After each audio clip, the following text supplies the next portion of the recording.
Today's lesson is on difference of squares, but first let's do a little warm up and remember how to simplify the following polynomials. So these polynomials right here are special for a reason. You see how they're the same exact terms, ones plus ones minus. Same exact terms, ones plus ones minus. Same exact terms, ones plus ones minus. Okay, this right here is called a difference of squares. So we're gonna look at this right here. So the first step into solve this to simplify is to multiply the first two terms, x times x times negative 4 is negative 4x, and then plus 4x, and then minus 16. So we're just multiplying. So this is this was our last lesson, right? X squared minus 16, that's your answer. Because the middle two terms here, they cancel out. Negative 4x plus 4x, that's 0. So you have x squared minus 16 left. So the next one, 5m times 5m, that's 25m squared. 5m times negative 1 is negative 5m. 5m times positive 1 is positive 5m. And then negative 1 times a positive 1 is a negative 1. So again, the middle two terms cancel out, and we're just left with 25m minus 1. And then the same thing down here. So 2a times 2a is 4a squared. 2a times negative 3b is negative 6ab. 3b times, positive. 3b times 2a is 6ab. And then 3ab times negative 3b. 3b times negative 3b is negative 9b squared. And again, the middle two terms cancel out. They're exactly the same, negative 6ab and positive 6ab. They just have different signs. So those cancel out. All of these are special because they're called the difference of squares. So notice here, the difference of squares means that the middle two terms are going to cancel out. And the only way that happens is if we get something that looks like this to begin with and this to end with. Today, we're going to actually start with these, and we're going to get to this spot. So we're going backwards, okay? And this is called factoring. So here, this was FOIL, this was distributing, right? And we got to here. But today, we're going to get here to here, which means we're going to factor. So the steps to factor difference of squares, the first thing is to make sure you have an actual difference of squares. So notice all of these terms here are squared terms. What makes x squared? X times x. What makes negative 16? 4 times negative 4, right? So both of these have squared terms. 25, 5 times 5. 4, 2 times 2. 9, 3 times 3. 1, 1 times 1, right? So all of these are perfect squares. Okay, so make sure you have an actual difference of squares. Must be a subtraction sign, and you can square root both terms. So all of these, notice how it has to be subtraction. If it was addition, this would not work. Okay? Use the following rule to factor. A squared minus b squared. So what is a squared minus b squared? Well, this is the rule you're going to use. A plus b times a minus b. Okay? And then check your work by distributing. So let's look at the first example. Number 1. A squared minus 4. We want to turn it into this, right? I just rewrote this rule down here. So that's nothing to do with what's here. I just rewrote the rule. So we want to turn it into something that looks like this because it says factor each difference of squares and then check your work by distributing. If a polynomial cannot be factored, write prime. Okay, so can I find two pieces that multiply to a squared? That's the same number. Yes, a times a. Isn't a times a squared? What about 4, negative 4? Well, 2 times negative 2 is negative 4, isn't it? So from this step, this is how we put it into this form. We're going to put a plus 2, a minus 2, and that's your answer. Okay? So notice you have the same exact terms, but different signs. Okay, so that means your middle term is going to cancel out. So let's look here. What makes n, we want to get it in that form, right? Which we did get it in this form. We have a plus and a minus in the same two terms. Plus, minus, same two terms. So we need to get it into a plus and a minus and have the same two terms. So what makes n squared? N times n. What makes negative 64? That's a perfect square as well. We could do 8 times negative 8. Then we're going to take one of the first terms in this term, so n plus 8, and then n minus 8. That's your answer. Okay, is it in this form? Yeah, we have the same two variables here, n and n, just like we had a and a, and then b and b here is like 8 and 8, but we have one is a plus and one is a minus. So this is just a formula. This is the form we want it to look like, with one plus and one minus.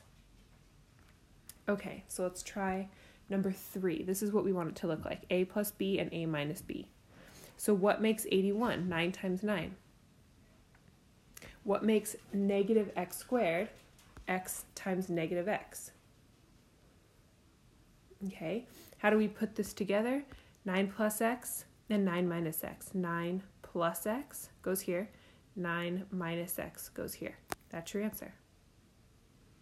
Again, how do we check work? Multiply. What's 9 times 9? That's 81. 9 times negative x and 9 times positive x. Those are going to cancel. And then x times negative x is negative x squared. So that's your answer there. Okay, again, we want it to look like a plus b times a minus b. What makes c squared? C squared is c times c. 100 is 10 times negative 10. So again, we're just taking the square root of both of these. Like, what makes c squared? What two of the same variables? We'll see and c. What makes 100? What two numbers make 100? 10 times negative 10. They have to be the same numbers.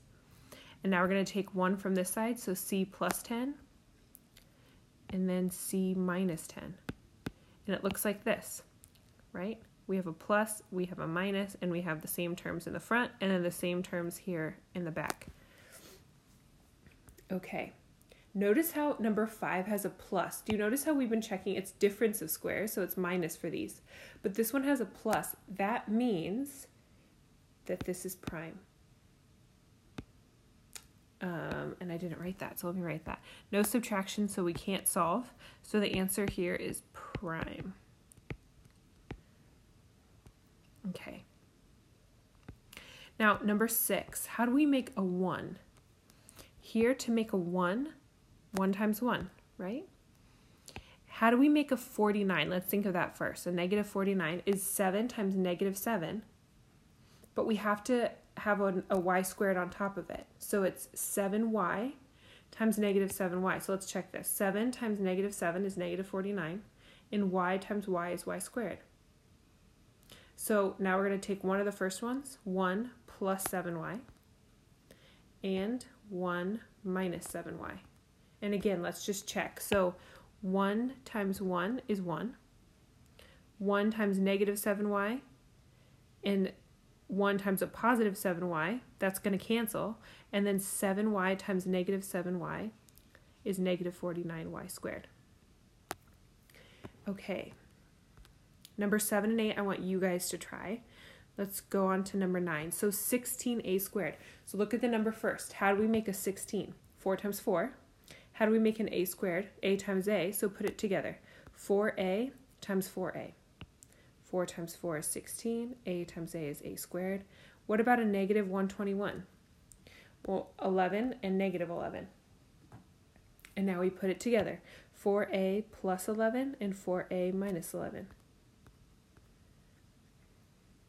Okay, number 10, how do you make x squared? X times x.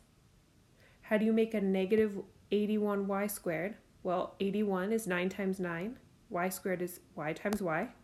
So 9y and negative 9y. 9 times 9 is negative 81, and y times y is y squared. And then we put it together, x plus 9y and x minus 9y. And that's your answer. Try 11 and 12. And then we're not going to do 13. Let's look at 14. So 14, again, now look at the 4 this time. How would we make n to the 4th? So how could we split up n to the 4th?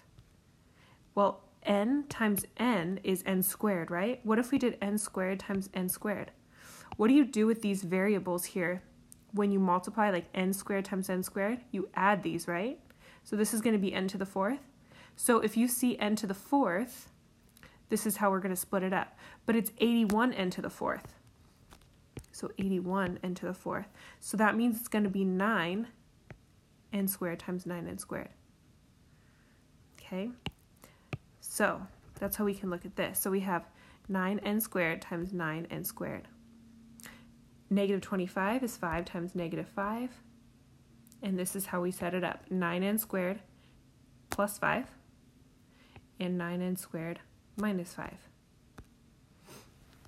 Again, it is good to check your work since it is an easy way to just make sure you're on the right page. So 9 times 9 is 81. N squared times n squared is n to the fourth. The middle two terms are going to cancel out, okay, because they're the same thing except different signs. And then 5 times negative 5 is negative 25. Okay, 15. How do we get a 4? 2 and 2. And then how do we get a c squared is c times c. So 2c times 2c is 4c squared. And then, oh wait, look at 5. Can we split that up evenly into two of the same numbers? Is that a perfect square? Negative 5? It's not. So we can't solve. So again, the answer here is prime. So do you see how there's a couple different ways we can get a prime? We can't factor it. So a prime answer would be if that's a plus. If it's ever a plus, it's prime. Or if this isn't a perfect square. Okay. Try 16. Let's do 17. Look at k to the sixth. So again, k to the sixth. How do we split this up evenly? Well, k times k is k squared, right? But what if we did k to the third times k to the third? 3 here plus 3 is 6. Remember, we add these exponents when we multiply variables. So it's going to be k to the third times k to the third. How do we split up negative 16? 4 times negative 4. Let's put it together. K to the third plus 4 and k to the third minus 4. And that's your answer. Try 18, number 19. Again, we have to the sixth power. So just like we did up here with k to the sixth, we split it into k to the third times k to the third because 3 plus 3 is 6. Here we're going to split this into r to the third and r to the third. And then what's 121? The square root of 121 is 11. So 11 r to the third times 11 r to the third. And let's just check to make sure. 11 times 11 is 121. R to the third times r to the third is r to the sixth. Okay. And I probably should have mentioned this a little earlier, but if you're doing, remember, if you don't know what the square root of 121 is, you could put that on your calculator. So that's what we're doing in all of these, is taking the square root, right? Okay, and then what about negative 1? Well, 1 times negative 1 is negative 1. So now we're going to put it together. 11r cubed plus 1 and 11r cubed minus 1. Okay, try 20. And then the last 6, the first thing you want to do is look for a GCF. Look for a GCF first, then factor the remaining difference of squares. Check your work by distributing. So let's take out a 2. GCF is 2 in this first one, right? They both don't have an n, but they both can be divided by 2. So let's take out a GCF of 2. If we divide this by 2, what's left over? N squared. And if we divide this by 2, what's left over? Negative 36. Let's check really quick. So 2 times n squared is 2n squared. 2 times negative 36 is negative 72. Okay, so we took out a GCF that worked. And then now do you see how just this piece, n squared minus 36, do you see how just that piece is a difference of squares? So now let's split that up. N squared is n times n. And then the square root of 36 is 6 and 6, but remember it's a negative 36, which is good. We want that negative there to make it a difference of squares. So it's 6 times negative 6. Now how do we put this together? N plus 6 and n minus 6. But what else is missing? You see this 2 at the very beginning that we took out? We need to put it back over here in the final answer. This 2 that we took it at the beginning, we have to just put it in the front of the final answer. Okay, what about 22, the GCF? So if you're not sure, divide both of these. So we're like, okay, both of these go into 2, so divide both of them by 2. They're both even, so we know they go into 2. And that's actually going to be your greatest one. So take out a 2, what's left over? If we divide this by 2, it's 9, x squared. And if we divide this by 2, it's negative 25. Now do you see again this middle piece here? That's a difference of squares. How can we split up 9x squared? 3x and 3x. 3 times 3 is 9, x times x is x squared. What about negative 25? 5 and negative 5. So let's put it together. 3x plus 5 and 3x minus 5. And then we factor out a 2 at the beginning, so we have to put it back in, and that's your answer. Okay, 23. I went a little too fast. The GCF again is 2. You can divide both of these by 2 because they're even. Notice one has an s squared and one has a u squared, so we can't take out a GCF with any variables. But we can take out a GCF of a number, which is 2. So if we take out a GCF of 2, what's left over? Divide that by 2, it's 16, s squared. Divide this by 2, it's negative 9. Is this a difference of squares now? Yep, this is right here. So we can say 16 s squared splits into 4s times 4s, and negative 9u squared splits into 3u and negative 3u. Let's put it together. 4s plus 3u and 4s minus 3u. And then the GCF again is 2. We have to put that on the outside. Okay, try 24 and 25, and I'll do 26. So the GCF here, if we take out a 2, like if you said 2, this would be a 50, right? Because if we divide 100 by 2, it's 50. And this would be an 18. 50 and 18, those aren't perfect squares, so go a little higher. What if we took out a 4? Okay, 4 goes into both of these. 100 divided by 4 is 25. That's a perfect square. Negative 36 divided by 4 is negative 9. That's a perfect square, so that's what we're going to take out. And notice also both of them have a b variable. When we take out variables, when we take the GCF, remember we always take the lowest variable. So b cubed and b, what's the lowest variable? B. So we're going to take out a 4b. So let's divide a 4b out of both of these. So 100 divided by 4 is 25. B to the third divided by b is just b squared. And then that negative 36 divided by 4 is negative 9, and b divided by b, that cancels out. So we're just left with a negative 9. Let's check this. So 4 times 25 is 100. B times b squared is b to the third. 4b times negative 9 is negative 36b. Okay, so that's good. Now notice again, this is a difference of squares here. So we can split that up into 5b times 5b and 3 times negative 3. Okay, so we're going to put it together, 5b plus 3, 5b minus 3, and then don't forget about that 4b GCF that we took it at the beginning. That's going to go in the front and box your answer.